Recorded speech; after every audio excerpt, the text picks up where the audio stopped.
ben een mens van vlees en bloed, een druppel in de oceaan, onherkenbaar in de golven.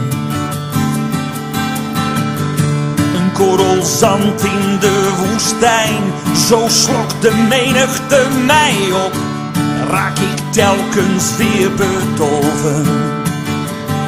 Maar gedragen door het witte licht, stijg ik uit boven mezelf, ken ik even geen gewicht meer dan een schaduw in het witte licht.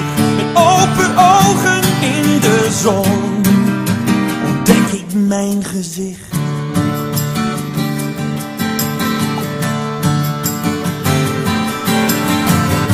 Ik word geboren in de bergen, draag het water naar de zee. Maar waarom ben ik vergeten? Ik zet mijn stappen in het zand, maar word geruisloos weggespoeld. Ik vul mijn plek weer in de leegte.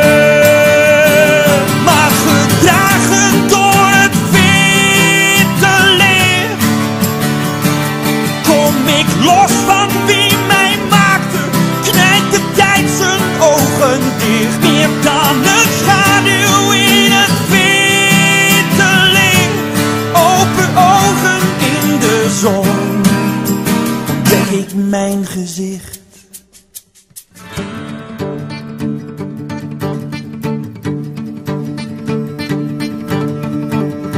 Ik voel dat deze kaars niet voor altijd zal blijven branden, dus ik verdrink me in de schijn die dit licht voor even werpt. Nog heel even en de waarheid slaat de leugen keihard uit mijn handen. Mijn ogen branden als de hel, maar ik ben liever blind dan dat ik hier nu sterf.